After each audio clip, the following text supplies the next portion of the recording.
अस्सलाम वालेकुम, मैं हूं साजिद इकबाल ख़ान और आज हम आपके लिए बेदारी के प्लेटफॉर्म से एक बहुत ही इंफॉर्मेटिव प्रोग्राम लेके आए हैं जिसका मकसद आम आवाम तक अवेयरनेस और जो सर्विसेज है पंजाब हुकूमत की, स्पेशली रेस्क्यू 1122 की, उसके ऊपर बात करेंगे। उसके लिए हमने आज अपने प्रोग्राम में दावत दिया है मोहम्मद वसीम साहब को। वसीम साहब हैं कोऑर्डिनेटर रेस्क्यू 1122 सियालकोट से। सर, आज के प्रोग्राम में आपको वेलकम कहते हैं और आप कैसे हैं? जी बहुत शुक्रिया जी आपका, थैंक यू वेरी मच। जी, हम आज रेस्क्यू 1122 की जो सर्विस है पंजाब में स्पेशली उसके ऊपर बात करेंगे और तफसील से बात करेंगे कि ये सर्विस कैसे काम कर रही है और जो लोग हैं उनके लिए किस तरह मदद फराहम की जाती है, कैसे केसों में मदद फराहम की जाती है। चूँकि ये दूर दराज के रूरल और अर्बन एरिया में और मुख्तलिफ जो प्रॉब्लम या मसाइल में लोग होते हैं उनकी खदमत के लिए काम करती है। तो मैं सबसे पहले वसीम साहब से ये सवाल करता हूँ कि वसीम साहब हमें बताएं कि ये रेस्क्यू 1122 जो पंजाब में काम कर रही है, इसका मकसद क्या है और किस पर्पज़ के लिए स्पेशली ये बनाई गई है? जी सर, रेस्क्यू 1122 असल में 1122 तो एक हमारी हेल्पलाइन है, पंजाब एमरजेंसी सर्विस है। और पंजाब एमरजेंसी सर्विस का आगाज़ जो है वो 2004 में लाहौर से एक पायलट प्रोजेक्ट के तौर पर हुआ था और हमारे उस वक़्त के डायरेक्टर जनरल जो कि बानी भी हैं इस सर्विस के, डॉक्टर रिजवान नसीर साहब, उन्होंने ये एक एम्बुलेंस प्रोजेक्ट सर्विस के तहत शुरू की थी, जो कि बाद में एक पूरी एमरजेंसी सर्विसेज यानी पंजाब एमरजेंसी सर्विस, और अब ये डिपार्टमेंट भी बन चुका है और पूरे पंजाब में इसकी जो है वो पूरी पंजाब के तमाम अज़ला में, तमाम तहसीलों में इसकी शाखें, इसके स्टेशंस मौजूद हैं। और अब बल्कि टाउन्स में भी जो है वो हम अपनी सर्विसेज का आगाज़ करने जा रहे हैं। और अब हमारे सेक्रेटरी जो हैं वो emergency services doctor Rizwan Naseer साहब हैं जो इसको के ओवरऑल लेकर चल रहे हैं। जी, मैं नेक्स्ट क्वेश्चन अपना वसीम साहब से करता हूँ कि वसीम साहब, चूँकि डिस्ट्रिक्ट सियालकोट बहुत बड़ा है, तो आप जो हमारे देखने सुनने वालों को बताएं कि रेस्क्यू एक तो पूरे डिस्ट्रिक्ट सियालकोट में कितने सेटअप या कितने जगह है जहां आपकी जो टीम और सेटअप लगे हुए हैं जहां से लोग क्विक रिस्पांस करते हैं आपकी टीम के लोग, और दूसरा कितना रिस्पांस टाइम मिनिमम कितना होता है कि जितनी देर में आप लोग मैक्सिमम कितना होता है कि कितनी देर में आप लोग सर्विस जहाँ ज़रूरत पड़ती है पहुँचना आपने ज़रूरत होता है पहुँच जाते हैं यहाँ आपके लोग? जी, सियालकोट में जो एमरजेंसी सर्विसेज का आगाज़ है 2007 में हुआ था। और अब इस वक्त जो करंट मौजूदा रेस्क्यू सियालकोट के जो स्टेशंस हैं वो 13 स्टेशन हैं जिनसे हम लोग ऑपरेशनल अपनी एक्टिविटीज़ जो हैं वो परफॉर्म कर रहे हैं under the head of the district emergency officer हैं जो हेड करते हैं पूरे हमारी सर्विस को। और क्योंकि हमारे सियालकोट ज़िले की 4 तहसीलें हैं, चारों तहसीलों में सियालकोट के अलावा हर तहसील में पसरूर, डस्कन, समरियाल में स्टेशंस मौजूद हैं। सियालकोट में 3 रेस्क्यू स्टेशंस हैं और बाकी जो हमारे कुछ 8 रेस्क्यू स्टेशंस हैं वो हमारे फिलैंथ्रोपिस्ट जो हैं उन्होंने बना कर दिए हुए हैं, यानी उनमें हम लोग अपनी सर्विसेज प्रोवाइड कर रहे हैं। बाकी स्टेशन जो हैं वो हमें कम्युनिटी ने जो है वो डोनेट किए हैं। और मैक्सिमम टाइम कितने में रिस्पांस करते हैं? हमारा जो मैक्सिमम टाइम है रिस्पांस का बिलो 7 मिनट है। 7 मिनट के अंदर अंदर हमने हादसे के बाद जो है वो जाए हादसा पर जो है वो पहुँच कर अपनी इमदादी कार्रवाइयों का आगाज़ करना होता है। ये डिपेंड करता है, वैरी करता है। अगर आप थोड़ा अर्बन एरियाज़ की तरफ चले जाएं, रूरल एरियाज़ की तरफ चले जाएं तो उसमें थोड़ा अगर लॉन्ग डिस्टेंस है तो वो उसमें फिर थोड़ा वैरी कर जाता है, लेकिन एवरेज हमारा रिस्पांस टाइम जो है वो 7 मिनट, बिलो 7 मिनट है। जी वसीम साहब, आपने बताया कि आपका बिलो 7 मिनट में आपकी जो टीम है वो हादसे की जगह पर पहुंच जाती है, तो थोड़ा सा अपनी टीम के बारे में बताएं कि जो जब कॉल्स आती है स्पेशली किसी रोड एक्सीडेंट की अगर बात हम कर लें तो आपकी जो एम्बुलेंस की टीम पहुंचती है उसमें कितने लोग होते हैं, उनकी प्रोफेशनल कैसे होते हैं? कि डॉक्टर होता है या कुछ सर्विसेज प्रोवाइड करने वाले होता है, या जो आपकी टीम है एक जो सर्विस प्रोवाइड करने वाली जब क्विक रिस्पांस में जाती है तो उसका थोड़ा सा हमें बताएं कि सुनने वालों को कि उसमें कौन कौन किस किस्म के लोग होते हैं? हमारा जो रेस्क्यू कंट्रोल रूम है वो 24/7 एक्टिव रहता है और उसमें हेल्पलाइंस जो हैं, जब कोई भी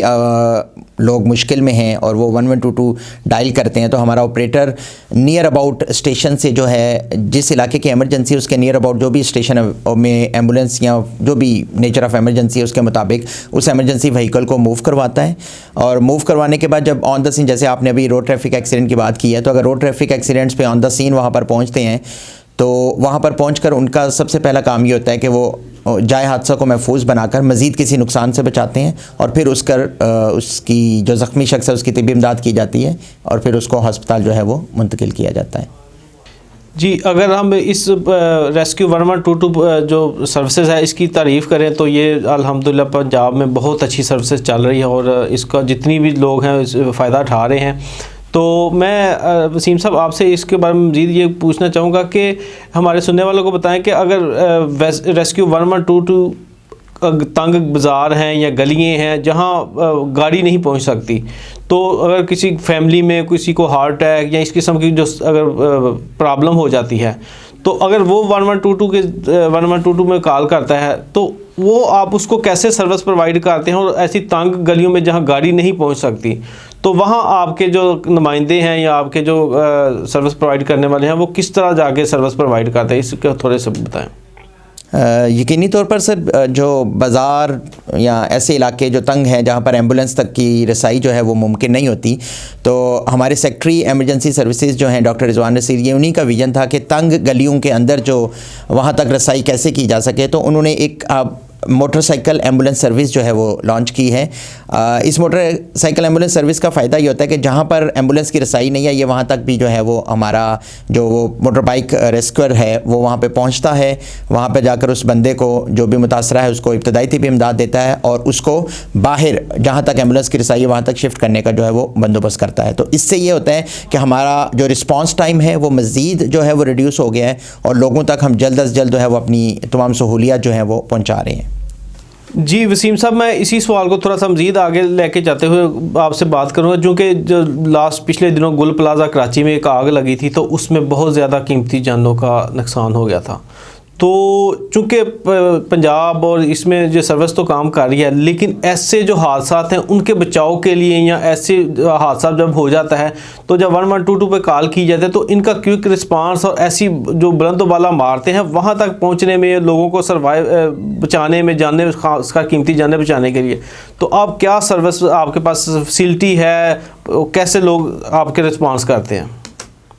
जी, कराची में अभी हालिया जो गुल प्लाज़ा में एक सानहा हुआ, यकीनन वो बड़ा एक अलमनाक सानहा है। अगर मैं पंजाब में एमरजेंसी सर्विसेज रेस्क्यू 1122 की बात करूं तो हम लोगों ने ये तकरीबन आज से कोई बिसाइड 2008-9 में सियालकोट की अगर मैं बात करूं तो 2009 से ही हम लोगों ने लोगों के अंदर अवेयरनेस के सेशंस, ट्रेनिंग्स देना जो है अपने secretary emergency services doctor Rizwan Naseer के विजन के मुताबिक हमने वो ट्रेनिंग्स जो है वो देना स्टार्ट कर दी थी ताकि लोग ज़्यादा से ज़्यादा अवेयर हों। क्योंकि हमारे सेक्रेटरी साहब का कहना है कि रेस्क्यू 1122 के पहुंचने से पहले वहाँ पे कम्युनिटी पहुंचती है और कम्युनिटी ने ही जो है वो आपको भी कॉल करनी है और कम्युनिटी ट्रेंड होगी तो यकीनन हादसात में कमी आएगी। तो ऐसे ही पंजाब कम्युनिटी सेफ्टी एक्ट भी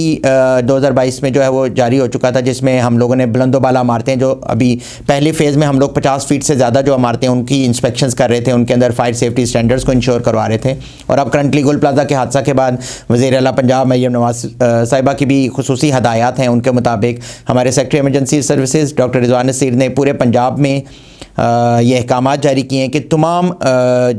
बुलंदोबाला इमारतें, कमर्शियल बाज़ार और ऐसे तंग बाज़ार जहाँ तक रेस्क्यू की रसाई मुमकिन नहीं है वहाँ पे फायर सेफ्टी के बेसिक बुनियादी आलात जो हैं वो नस्ब करवाए जाएँ, लोगों को ट्रेनिंग्स करवाई जाएँ। और इस सिलसिले में हम लोगों ने फ़र्ज़ी मशकों का भी आगाज़ किया है।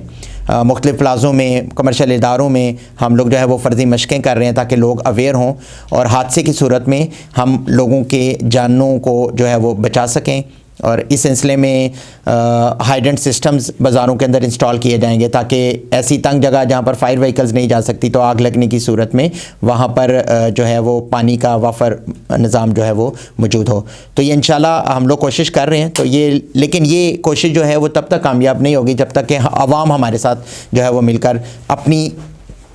रेस्क्यू 1122 के साथ मिलकर जो है वो इसको इंश्योर नहीं करवाएंगे, सेफ़्टी को इंश्योर नहीं करेंगे, तब तक हम शायद इस तरह का सेफ़ माहौल जो है वो क्रिएट ना कर सकें। जी, आपने चूँकि बात की कि जो अवाम को भी इसमें सबसे पहले अवाम रिस्पांस की जगह पर पहुंचती है तो अवाम को भी हम अवेयरनेस दे रहे हैं, ट्रेनिंग दे रहे हैं। तो मेरा यही इसको लेके चलूँगा कि आम जो पब्लिक है, स्पेशली यूथ है, तो वो अगर रेस्क्यू 1122 की ट्रेनिंग हासिल करना चाहती है तो उसके लिए क्या तरीक़ाकार है और उसके लिए क्या क्राइटेरिया आपने रखा है और वो कहाँ जाके ये ट्रेनिंग ले सकते हैं? और इसके अलावा अगर कोई अदारा काम कर रहा है, जैसे डेवलपमेंट सेक्टर में है, कोई फैक्ट्री है, किसी यहाँ 50, 100 या 200 या समथिंग हज़ारों में लोग काम कर रहे हैं, तो अगर वहाँ आप ट्रेनिंग का सेशन अरेंज करना चाहें या आप वो कहें कि आप ये ट्रेनिंग सेशन करा दें, तो उसके लिए आप किस तरह तरीका अपनाते हैं? जी, ट्रेनिंग्स की आप बात कर रहे हैं तो ट्रेनिंग हमारी अवामुन्नास के लिए जो है वो हम लोग इस ट्रेनिंग प्रोग्राम को 2009 से हम लोगों ने जारी किया हुआ है। इसमें हमारी बल्कि सियालकोट की अगर मैं बात करूँ स्पेशली तो सियालकोट में एक rescue warden service, volunteer service भी है जो कि हम लोगों ने 2009 में शुरू की थी और ये एक बड़ा पूरे पंजाब के लिए एक मिसाली सर्विस थी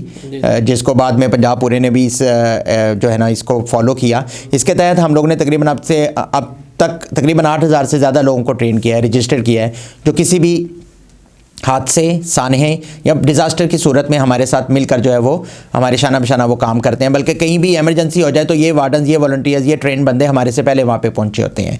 तो और दूसरा बुनियादी तरबियत की बात है तो वो हम फैक्ट्रीज़ में हमारी जितनी भी इंडस्ट्रीज़ हैं, फैक्ट्रीज़ हैं, कम्युनिटी इदारे हैं, गवर्नमेंट इदारे हैं, स्कूल, कॉलेजेस हैं, यूनिवर्सिटीज़ हैं, वहाँ पर हम लोग अपने इब्तदाई बेसिक बुनियादी यानी कि इब्तदाई तिब्बी इमदाद के जो सेशंस हैं वो हम लोग करवा रहे हैं, जिसमें हम लोग पाकिस्तान लाइफ सेवर प्रोग्राम है, पाक लाइफ सेवर जो हमारे प्राइम मिनिस्टर ने प्रोग्राम लॉन्च किया वो है, रेस्क्यू स्काउट्स का प्रोग्राम है, कैडरे कोर्स है जो 5 डेज़ का है, वो हम लोग स्कूल, कॉलेजेस एंड यूनिवर्सिटीज़ में करवा रहे हैं ताकि ज़्यादा से ज़्यादा लोग अवेयर हों, ट्रेंड हों, तरबियत याफ्ता हों, ताकि हम हादसे के बाद होने वाले जानी और माली नुकसान को कंट्रोल कर सकें। ना सिर्फ बल्कि हम इब्तदाई तिब्बी इमदाद की तरबियत दे रहे हैं, बल्कि अब हम लोगों के अंदर ये शऊर भी डेवलप कर रहे हैं कि हम हादसात होने से ही बचाएं। जैसे अभी हम लोगों ने हमारे secretary emergency services doctor Rizwan Naseer के विजन के मुताबिक हम लोग मोटरसाइकिल राइडर के ऊपर फोकस कर रहे हैं कि मोटरसाइकिल राइडर हादसे के बाद ज़ख्मी होता है, उसने हेलमेट भी पहना हुआ है, तो वो हेलमेट पहन के भी अगर वो 50-60 की स्पीड पर जा रहा है तो यकीनी तौर पर या 70-80 की स्पीड पे या 100 की स्पीड पे जा रहा है तो बेशक उसने हेलमेट पहना हुआ है, लेकिन जब वो गिरेगा कोई ना कोई बाजू, कोई ना कोई टांग, कोई हड्डी तोड़वा बैठेगा और उम्र भर के लिए वो अपाहज या माजूर हो सकता है, इवन उसकी जान भी जा सकती है। लेकिन अब हम लोग इसके ऊपर भी काम ये कर रहे हैं कि हम लोग मोटरसाइकिल जो राइडर है उसकी स्पीड को फोकस कर रहे हैं कि स्पीड 40 to 50 के राउंड अबाउट रखी जाए, ताकि अगर खुदा न खास्ता वो गिरता भी है तो वो किसी बड़े जो है ना वो हादसे का शिकार जो है वो ना हो। तो ये हमारे जो है ना 24/7 हमारे पास आएँ, रजिस्टर्ड हों, जो भी करना चाहे रेस्क्यू 1122 के सेंटर स्टेशन पर आएँ, हमारे पास आके रजिस्टर हों, हमारी तरबियत हासिल करें, बल्कि हमारा जो है वो रेस्क्यू 1122 का राइट हैंड बने ताकि हम डिज़ास्टर की सूरत में इनको जो है वो इन हादसात को मिनिमाइज़ कर सकें, जानी नुकसान को कम कर सकें। जी वसीम साहब, मुझे हमारे सुनने वालों को एक तो आप ये वाली चीज़ बताएं कि अगर कोई हादसा देखते हैं तो सबसे पहले को रिएक्शन करना है, जो देखने वाले हैं स्पेशली, तो वो क्या करें? अगर 1122 पे कॉल करें या सेकंड जो भी फैसिलिटी है या वो प्रोवाइड करें, स्पेशली रोड एक्सीडेंट की अगर बात करें। और दूसरा एक और चीज़ कि जो अगर जब कोई डूब के नहर में या फ्लड के एरिया में कोई प्रॉब्लम आ जाती है तो उस वक्त आपका रिस्पांस किस तरह होता है? क्या सर्विस आप डूब के किसी की जान का ख़तरा है तो वहाँ आपका रिस्पांस कैसे होता है, आपकी टीम कैसे रिस्पांस करती है, इसके ऊपर थोड़ी सी रोशनी डालें। जी, हादसा असल में जब होता है तो ऑब्वियसली आसपास के लोग जो है ना वो फ़ौरन रश टूवर्ड्स द इंसिडेंट करते हैं कि जी हम वहाँ पे पहुँचें, उसकी मदद करें। लेकिन हम लोग इसके ज़ुबान में अपनी में फ़र्स्ट रिस्पॉन्डर कहते हैं। तो जी जो फ़र्स्ट रिस्पॉन्डर है ना, कम्युनिटी फ़र्स्ट रिस्पॉन्डर, जिसके सामने हादसा हुआ है, तो इसने सबसे पहले जो है वहाँ पर जाकर कॉल करने से भी पहले जो है वो सीन को, जाए हादसा को महफूज बनाना है ताकि वहाँ पे कोई हादसा ना हो, इसकी अपनी जान को कोई ख़तरा ना हो। क्योंकि अगर ये सड़क के दरम्यान में खड़ा है और सड़क के दरम्यान में मरीज़ पड़ा हुआ है और वहाँ पर खड़े होकर ही वो कॉल कर रहा है तो यकीनन कोई ना कोई तेज़ रफ्तार गाड़ी, मोटरसाइकिल, इसको भी जो है वो नुकसान पहुँचा सकती है, उस कॉल करने वाले शख्स को भी। तो इसलिए सबसे पहले जाए हादसा के जहाँ पे हुआ है हादसा उसको महफूज बनाएं। महफूज बनाने के बाद फ़ौरन से 1122 रेस्क्यू को हेल्पलाइन 1122 के ऊपर कॉल करके इंफॉर्मेशन प्रोवाइड करें ताकि वहाँ पर जो सर्विसेज हैं वो बर वक्त पहुँचें। और यहाँ पर मैं एक चीज़ ऐड ऑन करूँगा, इतला जो है जब तक आप मुकम्मल नहीं देंगे हादसे की तब तक आपको मदद मुकम्मल नहीं पहुँचेगी, बर वक्त नहीं पहुँचेगी, पहुँच जाएगी लेकिन उसमें ताख़ीर होगी। तो जो आप इतला इन्फॉर्मेशन दे रहे हैं वो हादसे के बारे में मुकम्मल दें ताकि आप तक पहुँचने वाली मदद जो है वो बर वक्त पहुँचे और मुकम्मल पहुँचे। और दूसरा आपने जो डूबने वाले को बताया, तो यकीनन अभी तो खैर आजकल सर्दियां हैं, सर्दियों में तो डूबने के वाक़यात नहीं होते, ज़्यादा नहीं है, रिपोर्टेड नहीं होते, लेकिन गर्मियों में ये वाक़यात बहुत ज़्यादा होते हैं। और मैं यहाँ पे ज़रूर अपनी आवाम को भी ये बताना चाहूँगा कि नहरों दरियाओं में जब आप गर्मियों के सीज़न में नहाने के लिए जाते हैं तो खुदारा गुरेज़ करें, अपने बच्चों पर, अपने घर वाले अफराद जो ऐसे जवान बच्चे हैं उन पर खुसूसी नज़र रखें कि कहीं वो अकेले नहर पे दरिया पे नहाने तो नहीं जा रहे, क्योंकि गर्मियों के सीज़न में बहुत सारे वाक़या जो है ना वो डूबने के भी आते हैं। अब हमें कॉल जो मसूल होती है डूबने की, अक्सर औक़ात बच्चा उस वक़्त डूब चुका होता है और हम लोग, हमारे पास क्योंकि एक स्पेशल रेस्क्यू व्हीकल है जिसको हम लोग ड्रोनिंग एमरजेंसी व्हीकल कहते हैं, जो कि स्पेशली डूबे हुए शख्स को अंडर वाटर, हमारे पास डाइवर्स हैं जो जाकर डेड बॉडी को तलाश करते हैं। लेकिन पहली चीज़ ये है कि ये नौबत आई ना, एहतियात करें आप लोग,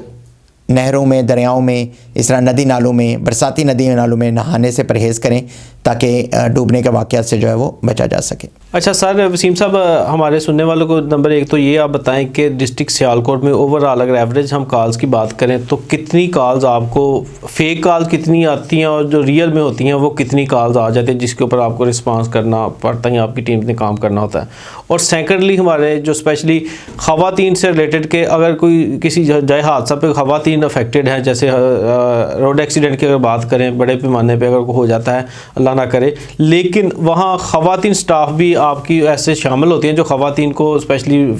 फर्स्ट एड वगैरह या वो प्रोवाइड कर सकती हैं? ये थोड़ा सा ये रोशनी डाल दें। जी, हमारा रेस्क्यू कंट्रोल रूम जो है वो 24/7 एक्टिव है और वहाँ पर हमारी 4 डिफरेंट हेल्पलाइंस जो हैं वो हर वक्त वहाँ पे ऑपरेटर बैठा होता है और किसी भी इमरजेंसी की सूरत में जब आप डायल करते हैं कोई भी, तो वहाँ पर ऑपरेटर जो है वो उसकी जो भी मुश्किल है उसके मुताबिक उसको उसकी दादरसी की जाती है।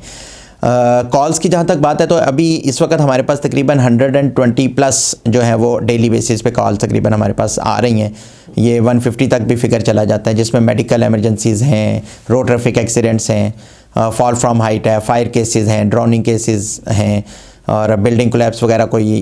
इस तरह के वाक़या जो है वो रिपोर्ट होते हैं। बर्न केस हो गया, कोई सुसाइड है, क्राइम केसेस में कोई ज़ख्मी जो होते हैं, इस तरह की कॉलें जो है वो हमें रिसीव होती हैं। आफ्टर जब आपने बात की ख़वातीन की, तो हमारे पास सियालकोट में भी फ़ीमेल स्टाफ हैं। अगर कोई ऐसी एमरजेंसी हो जहाँ पर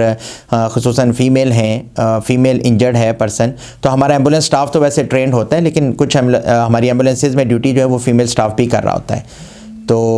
वो भी उनके लिए जो है ना वो हम हाज़िर हैं। जी वसीम साहब, बहुत शुक्रिया, आपने आज हमें जो इस प्रोग्राम के लिए टाइम दिया और रेस्क्यू 1122 की सर्विस के बारे में हमारे देखने सुनने वालों को बताया। तो मैं आज के इस प्रोग्राम के एंड के ऊपर आपको दोबारा ये रिक्वेस्ट करूँगा कि कोई फाइनल क्लोजिंग के आप जो भी रेस्क्यू 112 की सर्विस के हवाले से या कोई लोगों के क्वेश्चन है तो कोई अपना फीडबैक फाइनल दें कि क्या आप कहते हैं कि इसको सर्विस को किस तरह बेहतर बनाया जा सकता है, बेहतर बनाने की ज़रूरत है, लोगों को क्या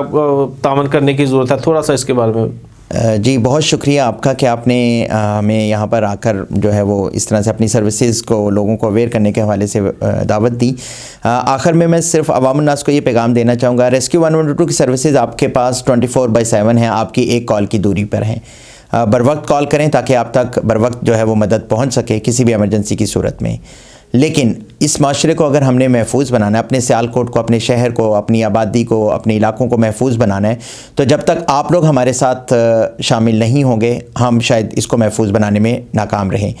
तो ज़िंदगियों को बचाने में रेस्क्यू 1122 का साथ दें। अभी जैसे कि गुल प्लाज़ा की हमने बात की, तो इस तरह के सानहात से बचने के लिए अपनी इमारतों के अंदर फायर सेफ्टी स्टैंडर्ड्स को लाजमी पूरा करवाएँ ताकि आपकी जो कीमती जानें हैं, उस इमारत के अंदर रहने वाले लोगों की जो कीमती जानें हैं वो बचाई जा सकें। तो रेस्क्यू 1122 का साथ दें अपने माशरे को महफूज बनाने के लिए, हमारे से तरबियत हासिल करें। हम आपको इब्तदाई तिब्बी इमदाद की फ्री तरबियत जो है ना वो आपको प्रोवाइड करेंगे, लेकिन उसके लिए आपका सिर्फ हमें वक्त दरकार होगा। तो साथ दें रेस्क्यू 1122 का अपने माशरे को महफूज बनाने के लिए। बहुत शुक्रिया, थैंक यू। जी वसीम साहब, बहुत शुक्रिया आपका, स्पेशली आपका टाइम देने का और अपनी रेस्क्यू 1122 की सर्विस के बारे में आवाम को आगाह करने के लिए आपका हम दोबारा शुक्रिया अदा करते हैं और उम्मीद करते हैं कि जो आपने अच्छी चीज़ें बताई तो आवाम के लिए स्पेशली कि आप किस तरह इस किस्म के हादसा से बच सकते हैं, और ऐसा हादसा अल्लाह ना करे कभी हो जाता है तो किस तरह फ़ौरन रिस्पांस के लिए आप 1122 की सर्विस हासिल कर सकते हैं, रब्ता कर सकते हैं। जी, और इसी इन अल्फाज के साथ ही मैं आपसे इजाज़त चाहता हूँ और इंशाल्लाह उम्मीद करते हैं कि आपकी ये सर्विस मज़ीद बेहतर होगी और आम आवाम की खिदमत के लिए बेहतर तरीके से आप काम कर सकते हैं। थैंक यू, अल्लाह हाफ़िज़।